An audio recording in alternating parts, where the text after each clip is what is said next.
welcome back to the Urban Action Showcase and Expo Virtual Experience 2021.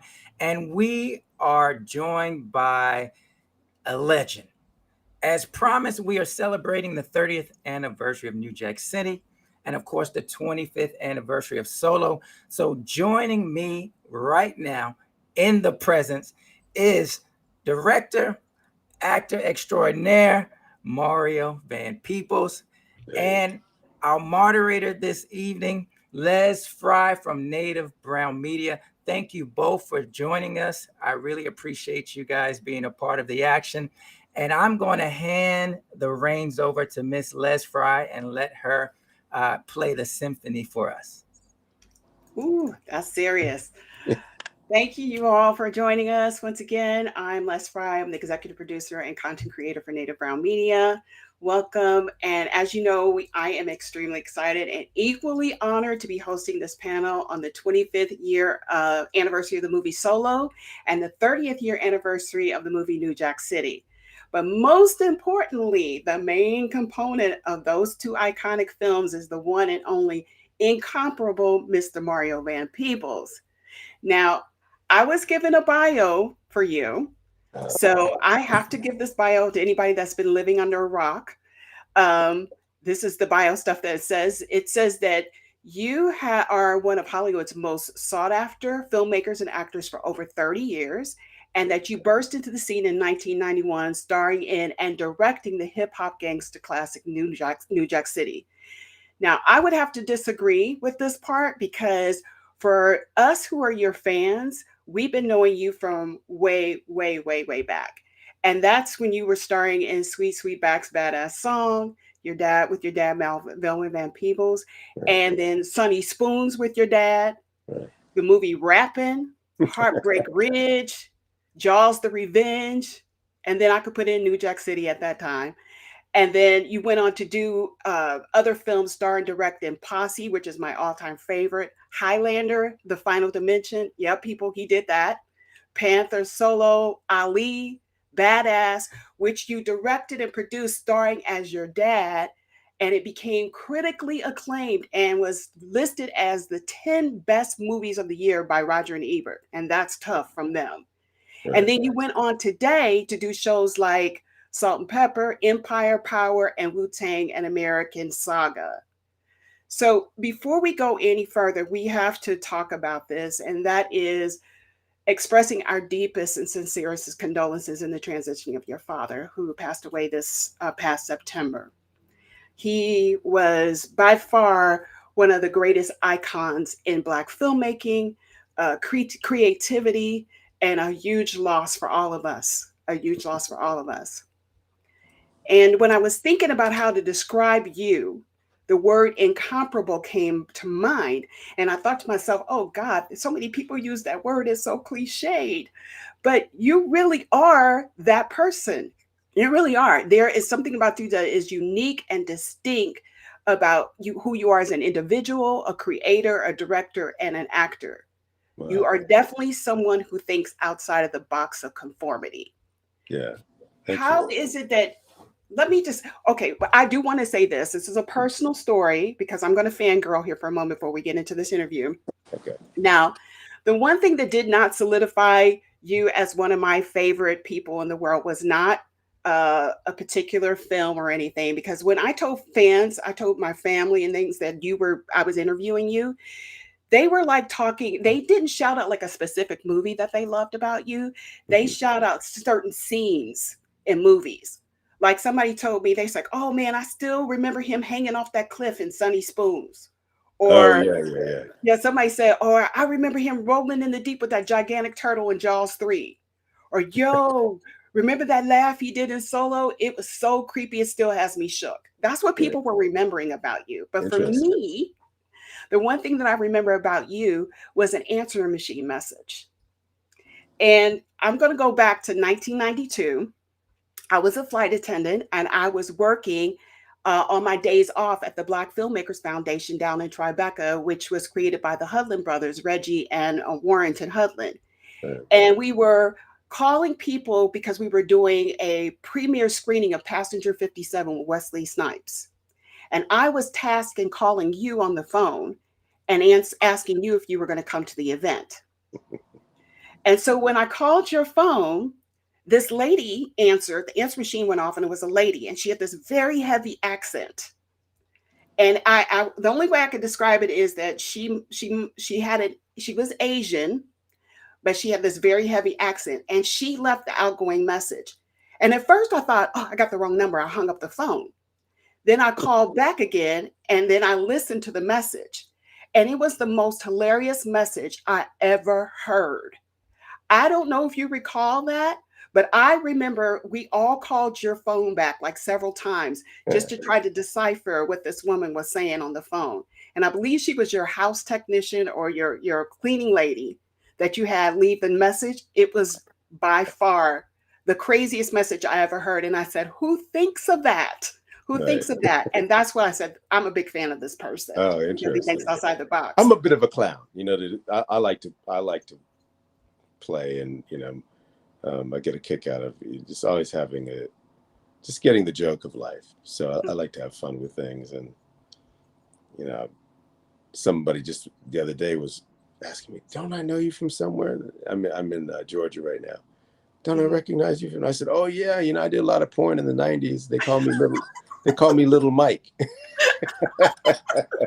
And to see their face, they're like, what? You put them on blast like that, man. I love having fun with people. So just That I love that about you, and you're unapologetic about it.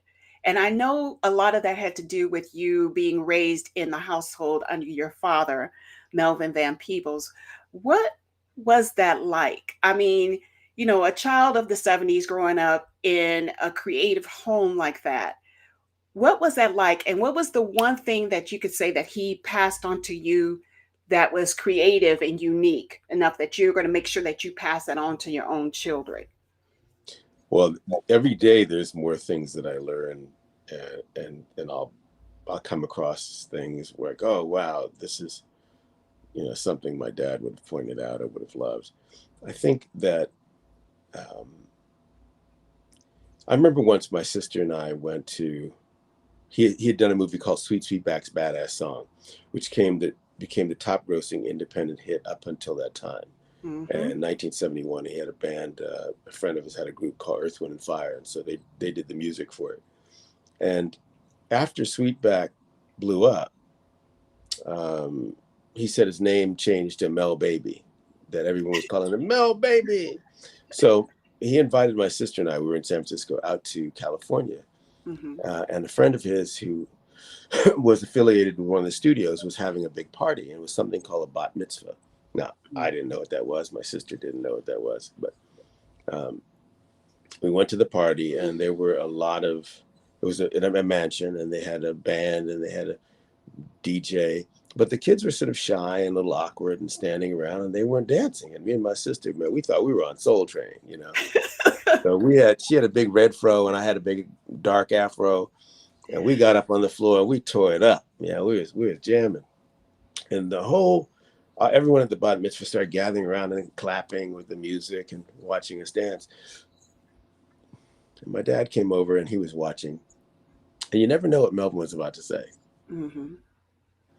And he signaled us over, and he took us inside their mansion, and they had into the library. There was no one in the library. It was a big library, like something out of Beauty and the Beast. Mm-hmm. And he said, "Man, I love you guys, and you're both great looking kids." He said, "But I have to say, I feel sorry for you." He said, my sister and I like, what? He said, "Yeah, see, the way you're dancing, and because you guys are dressed good and you look good, is great, but you're dancing so well that it subliminally is not inviting others to dance with you.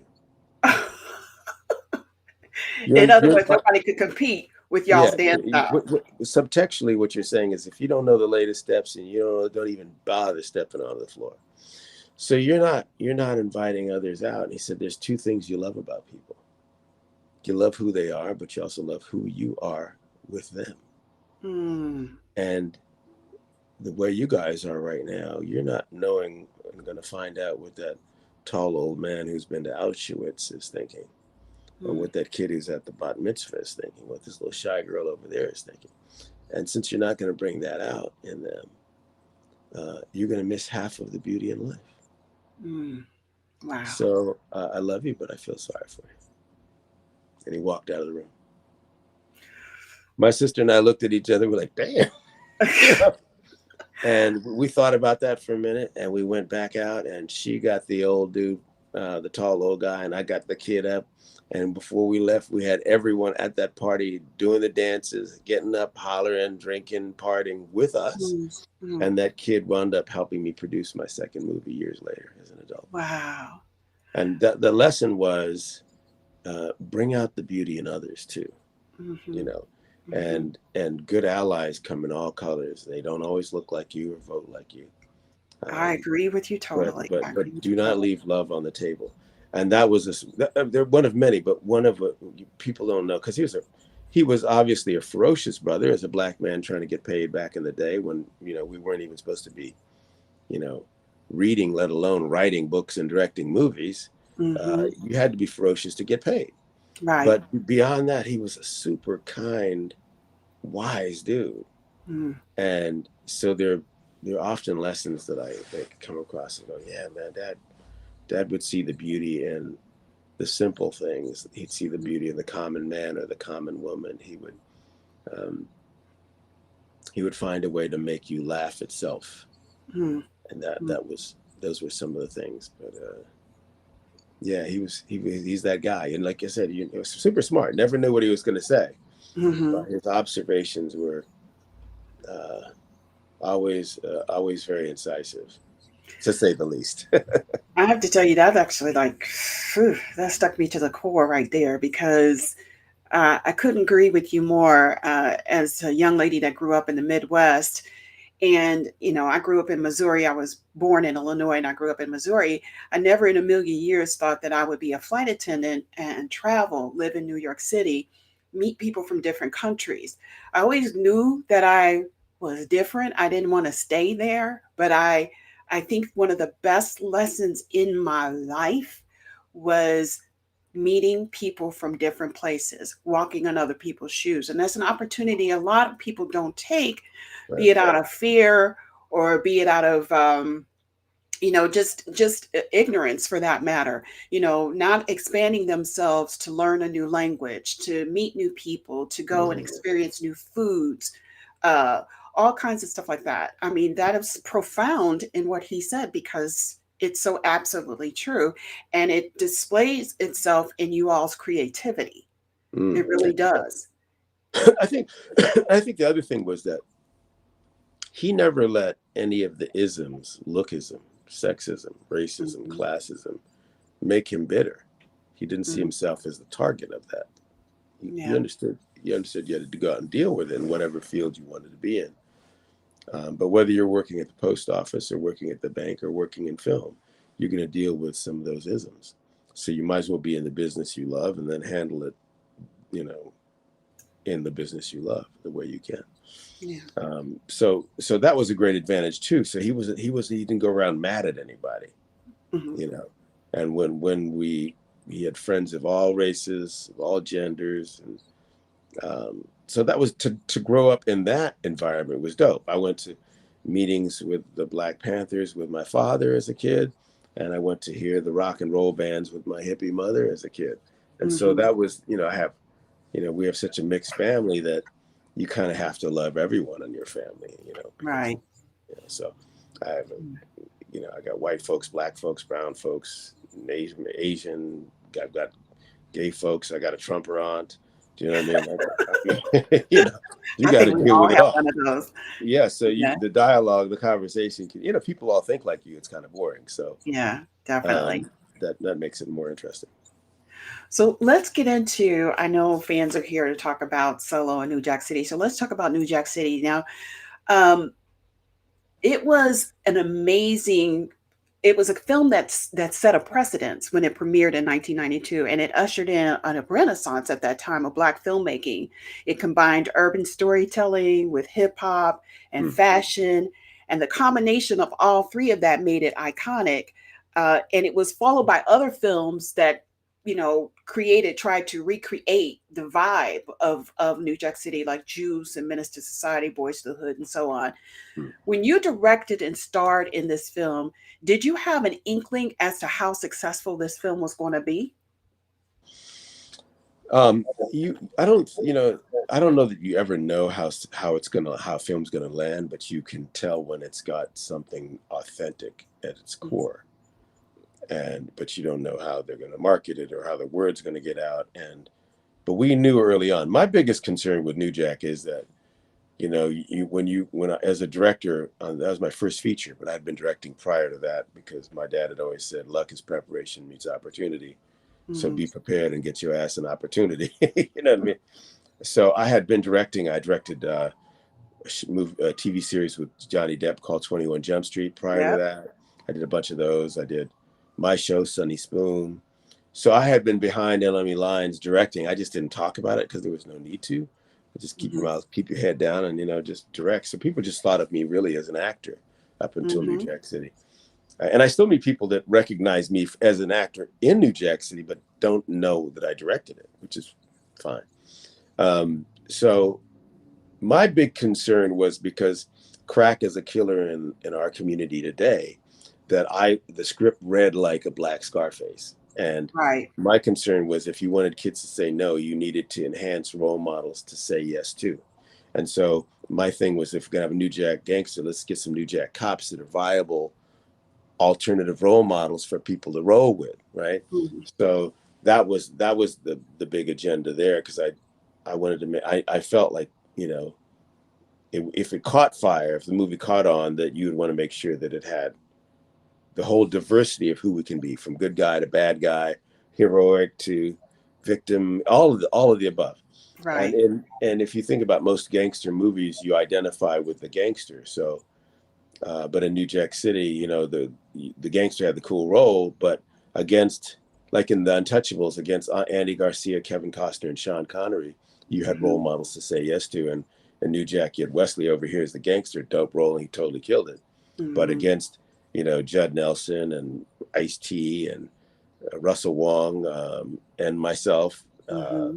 and the sister who played the prosecutor, you had alternative role models of us to say Mm-hmm. yes to. So that was what I was focused on, was the social balancing act that I wanted to make sure was there. And as a first time director, it's like going into a haunted house with 3 bullets in your gun. You can't shoot at Yeah. everything.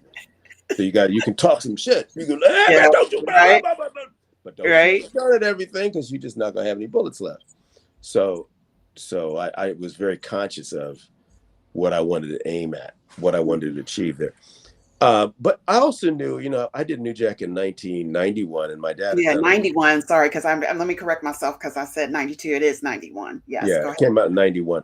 But my father, 20 years before, in 1971, had done Sweet Sweetback's Badass Song, like I said, with Earth, Wind, and Fire. So Mhm. there's a badass urban soundtrack with a, you know, empowered male lead. And some of that is mirrored in New Jack City. So to some degree, I was kind of tipping my hat to Dad. In fact, there's a little clip of Sweetback that runs in New Jack City when Yep. Shanique was dancing. There's a little clip of you Yep.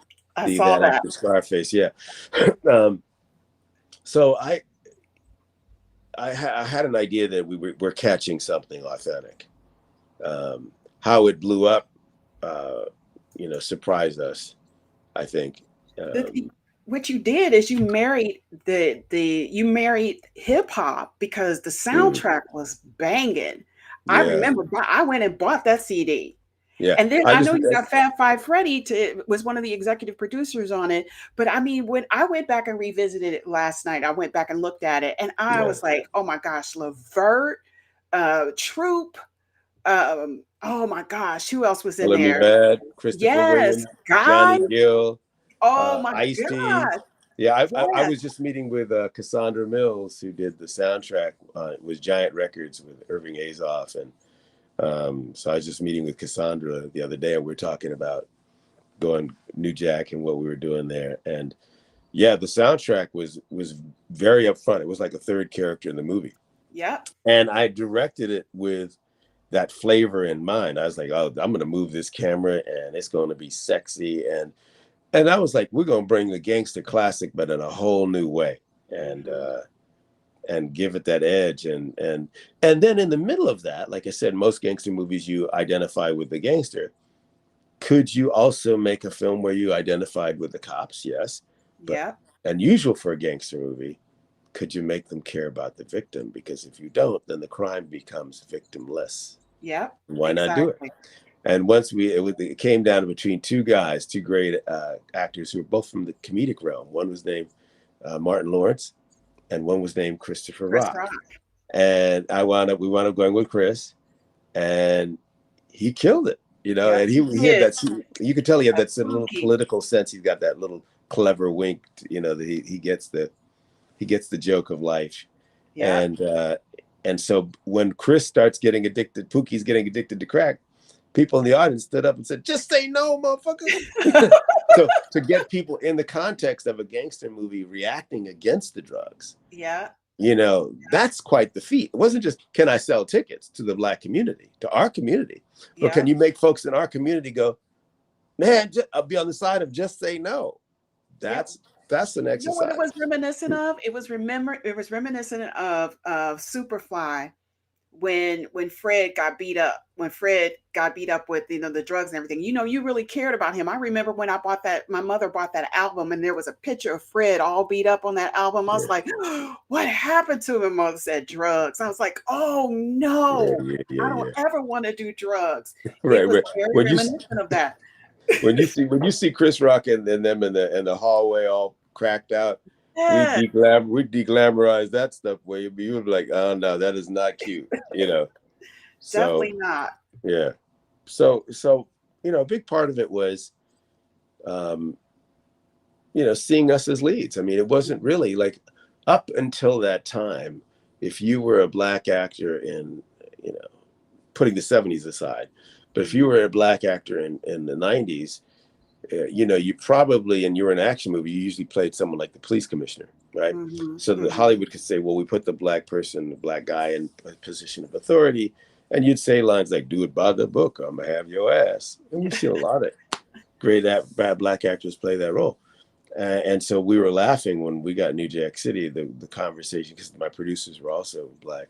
We were Mhm. talking about, well, so now we have the chance, Mario, you gonna put the white guy in as the police commissioner and have him say, do it by the tail, Ice-T, or I'll have your butt. And I went home, I looked at the family wall, like I said, I've got everybody on my pictures of portraits of all the different members of my family, all colors, got everybody Mhm. there. And I went back, I said, that's a funny idea, but no, Mhm. that's not get better cinema. That's just getting even. That's just doing unto them as they've done unto you. Why would I do that? That gives it too Right. much power.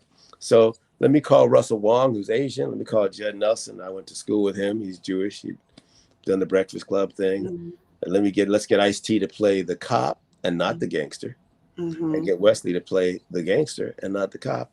And I'll play the damn police commissioner and say, do it by the book, or I'll have your Hold ass. hold it right there. I have to ask you about this rumor. Yeah, So someone said that it was slated that Ice-T was supposed to play Nino Brown, correct. and then Yeah, Wesley came in and just like blew it out the park. yeah. Is that true? Uh, Or did well, you always have Wesley in mind for Nino Brown? there were thoughts going around about it. And Wesley's such a talented thespian that he could probably play most any role in there, honestly. Mhm. Mhm. Um, but it's not just being a good actor; it's being a good actor in the right role. And Mhm. he tore it up as that. And Ice-T brought his street credibility to Yes. playing a cop. He didn't want to play a cop, but Ice-T now made a And he's playing living. a cop today. He's still, Right. but he made a living playing that that authentic brother from the hood, Mhm. cop. And so I said I took the metaphor. You're both lions of the jungle. You're both the big cats of the jungle. So Wesley, you're like the Black Panthers, and Ice-T, you're like the lion, and Mhm. you got to go at it like that. And so obviously, it worked out, and they both inhabited those roles and gone on to do many more. So, and To this day, Chris Rock tells me he can't get down the street without someone saying, "Hey, Pookie, I got something for you." So you've done something right when people remember you as that Yeah. character. It becomes Yeah. indelible. Um, And but beyond everything else that he's done, they remember him for that character because it was yeah, just so yeah, memorable. And yeah, you yeah, really did feel sorry for him, even when he came to his demise and stuff. It was sad. It was tragic. It was just, oh my gosh. It was a whole, the emotion was definitely there. And let's talk about that too. The emotion of the film, the way that you shot it. I saw things in that film, now revisiting it for the second time, when you were in like Nino's lair. It was a slanted view, almost like a 1966 Batman. And I right, was like when you would go into the lair of like the Joker or something, it was slanted. I was like, yo, why didn't I notice that before? But now that I'm an actor and I'm into film, I've noticed that aesthetic, and I was like, oh, that is so dope. right. They Well, I'm did doing that. a lot of things that I'm also playing with color. So, Mm-hmm. for That example, too. in Nino's world, everything is sort of dead. There's stone and gold and uh, shadow, and sort of like almost took the metaphor that the drug dealer is a vampire. And if you Mm-hmm. look at that metaphor, that it's like a Bela Lugosi sort of vampire in the castle, and Yeah. that the ghosts or the victims are the lost souls of the drug addicts. So Mm-hmm. the whole Carter and his mansion becomes sort of vampire-esque, doesn't it? When you look at it like that. And then Wow. although uh, Ice-T's character Scotty is also like Nino, wears black. He's always around live things, books, sunshine, the voices of children. Mm-hmm. Do you know what I mean? So that there's a there's a similarity, but there's a difference there, man. And so I'll play with metaphor, but I also play with color. So you'll go with Nina, for example, in the sort of bedroom with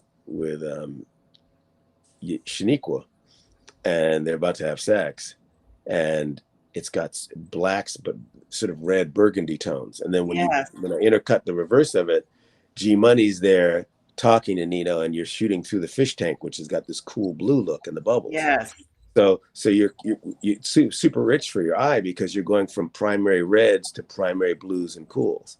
But you don't know as a viewer, like, boom, the director's doing something with my eye here. Do you know what I mean? And it's only when you break it down, you go, oh wow, he's playing with primary colors, and then the angles and all that. And then there's often times where, as a filmmaker, your best move is to get out of the way. The scene on the roof where G Money and Nino are going at each other, the My Brother's Keeper scene, which becomes Oh, pretty iconic. yeah. That was them. They rehearsed it and worked it, and I got up there, and all I had to do was roll the cameras and get my ass out the way. And that you got to know when to hold them and know when to fold them, and that was so beautiful. I said, boom, just we got it. They just did their thing. So Well, that's one of the things it's that you're fun. known for is that collaborative work ethic that you have as a director. Letting your actors just be there. They're hired, that you know what you hired them for, that you know what they do. Just let them be themselves. Well, that was You know? Alan Payne and Wesley Snipes, man, all the way, and they that magic, we just caught that magic in film. The thing is this: if your objective is that it's the best film it can be, Mm-hmm. then it doesn't matter whose idea it is. You know what I mean? It's just Right. it's just the best It's the best that you best. can make, right? So when you come at it that way, you don't have an ego in, was it my idea or not. You have your win is, it's a collective win. We all, a high tide raises all ships. Yeah. So there were a lot of and most films I have, that there are a lot of great things that you'll see in movies, and quite often I'll openly say it. Oh, that idea came from the best boy, or that was the grip, or Mhm. that was the makeup lady, and she said, "Oh, this is really good." But if you let people know it's okay for them to speak, and that it's not Mhm. your film, it's our film, they'll bring their A game to it, man, and then That is collectively, so right. That is so right. then, It's and that's what everybody's makes it mad film. fun too. Is that you're always learning, you're always surprised. Mhm. Um, yeah. Is there now? Obviously, you all are still staying in touch with one another at some point, because I mean, this just like jump started everybody's career during this film. Um, I wanted to know: is there anything from that set that you kept? Anything? Oh yeah. There's some little toys and things that I still have. Like Um, what? well, there's the cane with the blade inside of it. Oh, When he was like, "I never liked you anyway. You're pretty." yes, And he goes, yes, "I know that somebody scene. knows something. Sit your $5 ass down." Oh, Yep, yeah. So yep, that I have scene. that. I still have that sword. Um, yeah, I still got some of the things from there, man, and it's fun to look back on.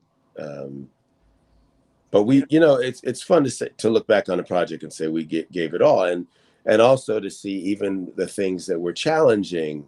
Mm-hmm. You've got to be able to overcome my. Um, when I did New Jack, I had gone to my father and I had asked him for his advice. I said, "I need last advice before I go into this my first feature." And he Mm-hmm. said, "Yeah, Kipling's If." Oh, Learn that, So the first couple of verses were, if you can keep your head when all about you are losing theirs and blaming it on you, and trust yourself when all others doubt you, but make allowances for their doubting too. mm, If you can wait and not be tired by waiting or lied about, don't deal in lies or hate it. Don't give way to hating, and yet don't look too good nor talk too wise. And so there was a lot in that poem that I was able to go, oh yeah, okay, that's going to be, wow. and those things all they came in handy where I would have to think about some of the wisdom Kipling was dropping in that. Um, Well, it's but definitely. I think having a family where we were in the arts already. Mm-hmm. I'd seen my dad direct people of all colors. I grew up with him as a boss. He wasn't a rapper. He wasn't a ball player. He wasn't Mm-hmm. in Yeah, lockup. I was lucky enough to see a black man in charge and just yeah, be like, oh, if I have the talent, I can do it. But I didn't doubt self the way sometimes, if you have no example of that, you're you're a little more vulnerable to that.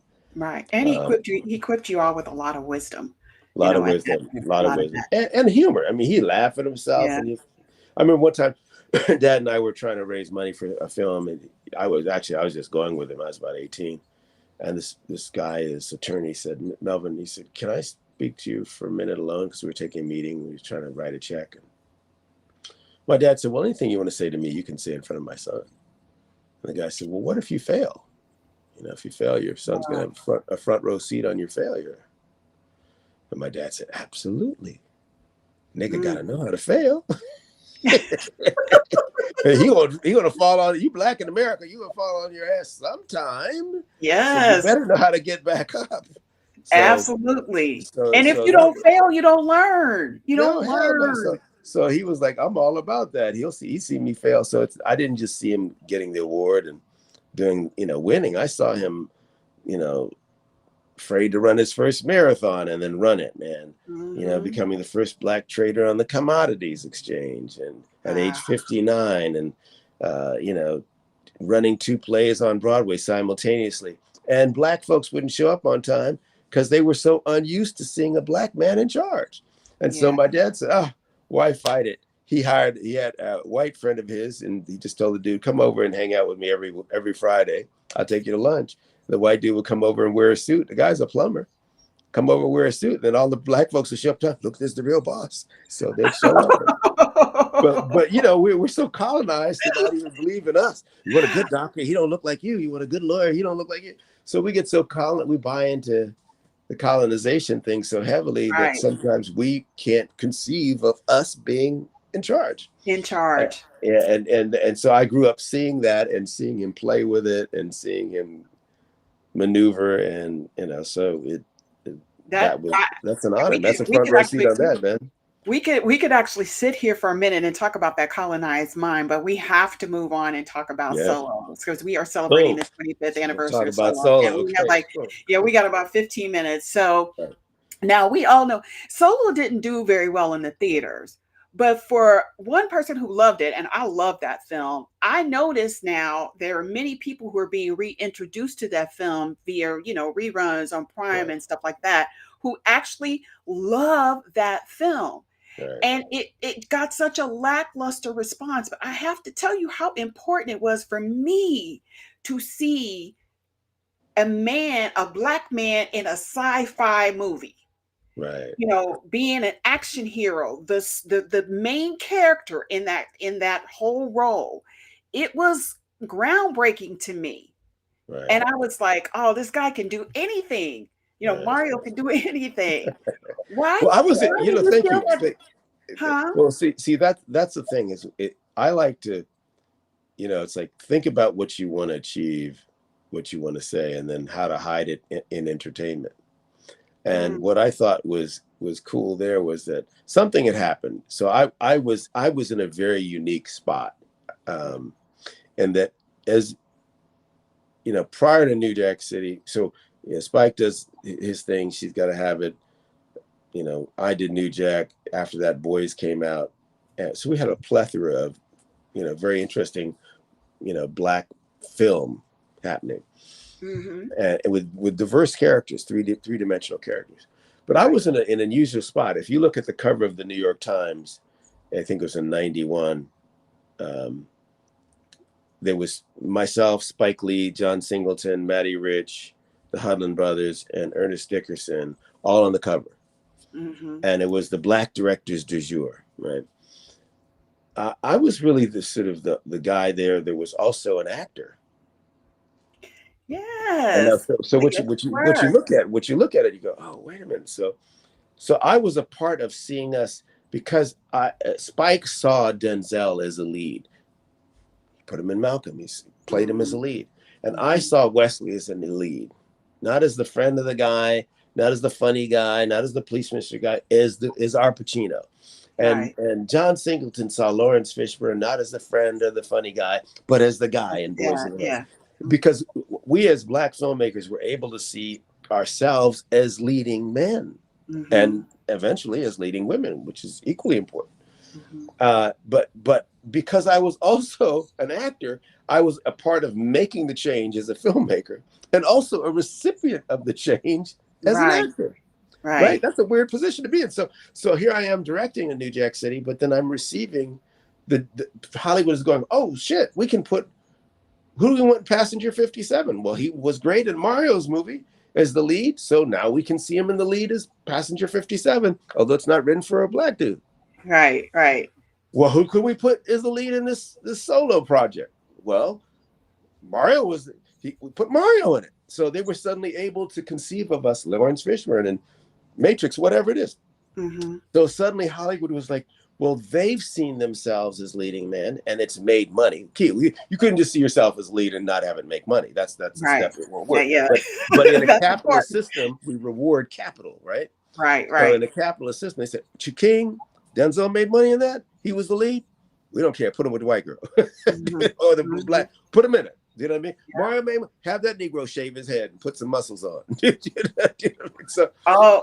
yeah, so I was able suddenly to get opportunities, especially after Posse, because that's a Right. Western, and traditionally, you know, people of color were marginalized in Westerns. You know, you had the Native American was dead, the women were pale and frail and needed rescuing, black folks were scared, Asian guy was the deferential houseboy, I and the totally love that Hispanics. movie. That movie changed everything for me. I saw Right, truth on that screen when I saw right, Posse. me too. As somebody who is of Native American and African heritage, I was the first time I saw representation of that intersectionality on that film, and I was like, or black cowboys that we know have Woo, always right, been cowboys, you totally, know. I totally, was just so if we could, I know we can't talk about that film, but I'm yeah. telling you, that's by far one of my favorite films that you've Well, ever done. thank you. I'm doing another one. At I least I got saw, some badass sisters in the saddle. But I saw. Back to Solo. Yeah. Let me tell you something funny about that. So I thought I want to do this movie, um, not directed, just act in it, and play this character that you know could be Arnold Schwarzenegger. Do you know what I mean? And, and you know, play him as an actor, like really play him as you know, as the cyborg weapon that he is, but with heart. Right. And let us see ourselves as heroes, and Mhm. eventually, of course, as sheroes. That is super important that we can be that too.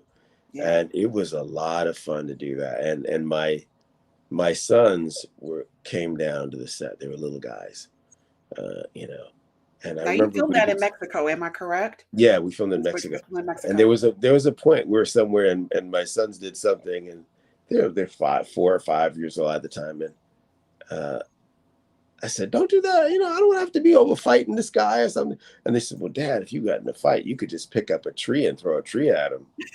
And I was like, "Oh, okay, no, time out." No, See, they believed it too. so you'd be like, Yes, no, they wait a believed minute, it too. don't believe the hype now. But they I were believed it. convinced. They believed it. They were convinced for quite a long time that I could just pick up a tree and.